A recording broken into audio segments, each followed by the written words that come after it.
Many residents are asking questions related to the tragedy in Surfside. Here is the most up-to-date information we have.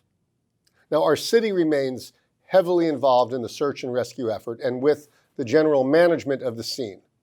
The Command Center Village is in Miami Beach, and dozens of our police and fire personnel are there around the clock, including many of our fire rescue personnel who are part of the actual rescue operation. A big thanks to all of them for their heroic efforts. Now, we have canceled our 4th of July celebrations previously scheduled for North Beach and South Beach. Candidly, it just didn't feel right hosting celebrations while so many in our community are confronting such ongoing sadness, pain, and grief.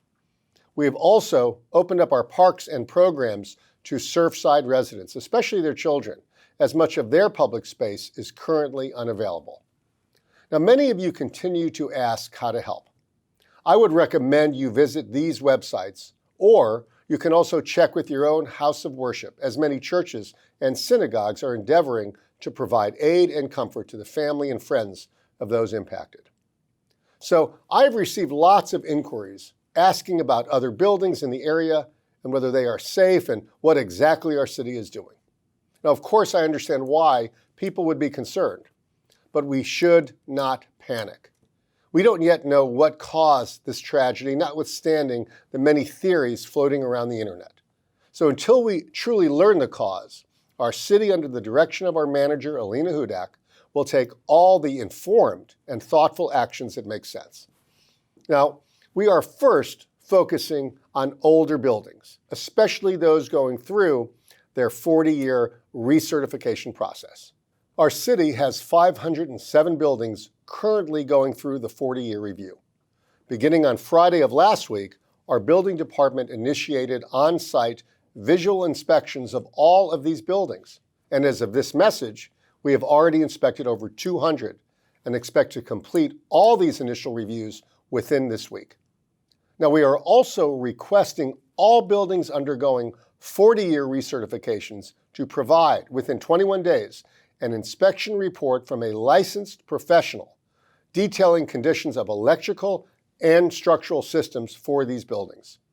We are also in the process of engaging additional structural engineers who will be available to respond to any concerns reported by residents. Now, to the extent that any of our buildings are behind in their recertification process, we will work quickly to identify them and make sure they are quickly caught up. I have spoken with the county mayor and our city staff about building inspection requirements. I think you can expect a top to bottom review of how, what, and when we inspect, and whether we need to revise our procedures on both the county and city level. Last night, our commission authorized our city manager to expend whatever resources are necessary to conduct or participate in such a review. I have great confidence in our ability to navigate all of these challenges and believe our city is moving quickly and decisively under Manager Hudak's direction. Ultimately, we have a very strong building code and process for inspections. But if changes are warranted, we will, of course, act accordingly. But in the meantime, we are doing what we need to do as quickly as we can.